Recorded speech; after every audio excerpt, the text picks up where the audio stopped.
안녕하세요. Hi everyone, I'm Jake. Thanks for watching. As I mentioned in my previous video, today we're going to talk about the object markers, 을. In Korean, they are called 목적격 조사. Compared to the subject markers, 은는 and 이가, object markers are a bit easier to learn. Of course, things can get more confusing if we go deeper into every detail about the object markers.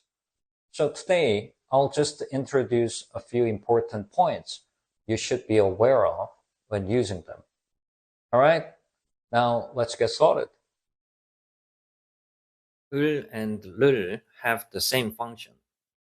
You use 을 when the last syllable of a noun ends in a consonant, and 를 when it ends in a vowel. For example, 저는 등산을 좋아해요. I like hiking. 저는 커피를 좋아해요. I like coffee. We use 을 when a verb has something it applies to. For example, I watched that movie. 저는 그 영화를 봤어요. I ate pizza. 저는 피자를 먹었어요. I saw her yesterday. 저는 어제 그녀를 봤어요.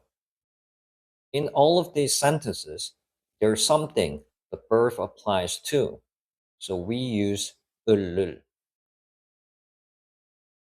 However, not all verbs use objects. Some verbs do not act on something. Instead, they describe what something is or what it becomes. A very common example is 되다, which means to become. For example, 저는 선생님이 될 거예요. I'll become a teacher. 저는 가수가 되고 싶어요. I want to become a singer. Here, teacher and the singer are not objects. Instead, they describe what I become.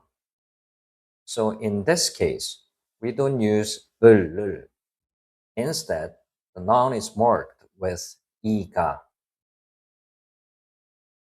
Also, be careful with descriptive verbs, which function like adjectives in English. In Korean, words like big, pretty, and expensive are actually verbs. These are called descriptive verbs. They do not use objects, so you cannot use 을 with them. Instead, you should say 피자가 커요. The pizza is big. 저 집이 예뻐요. That house is pretty. Here's one more important pattern. Korean does not use have in the same way English does. Instead, Korean uses 있다, which means to exist. So instead of saying I have something, Korean expresses it more like something exists to me. For example, I have a bag. 저는 가방이 있어요. I have an older sister. 저는 누나가 있어요. Here, bag and older sister are not objects. They are things that exist, so they are marked with 이가, not 을. Okay, now let's look at how object markers are used in active and passive sentences. In active sentences, the thing being acted on is marked with 을. For example, I canceled the meeting. 저는 미팅을 취소했어요. In passive sentences, the focus changes.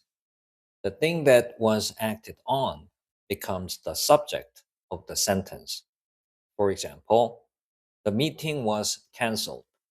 미팅이 취소됐어요. That's why 미팅을, which is the object in the active sentence, becomes 미팅이, which is the subject in the passive sentence. So in the passive sentence, we use 이가, not 을을. Lastly, let's talk about verbs like give, send, and offer. In English, some verbs can take two objects, like in the sentence, I gave her a gift. But in Korean, we do not treat both as objects. Instead, the recipient or the person receiving something is marked with 에게.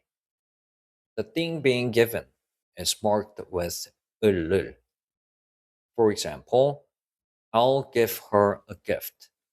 저는 그녀에게 선물을 줄 거예요. 그녀에게 means to her, and 선물을 is a gift, which is the object. You can also think of it like this. I'll give a gift to her. In English, you use the preposition to. In Korean, we use the postposition 에게. Does that make sense? I hope it does. So, what do you think? Do you think object markers are easier to use than subject markers? I know using object markers can be a bit confusing at first. So please just remember this. You should use the object marker 을을 when a verb has something it applies to. Object markers are often left out in real conversations, but it's a good idea to keep using them consistently while learning. I think we've covered enough in these last two videos to help you start using markers better. If you enjoyed this video, please like and subscribe to my channel.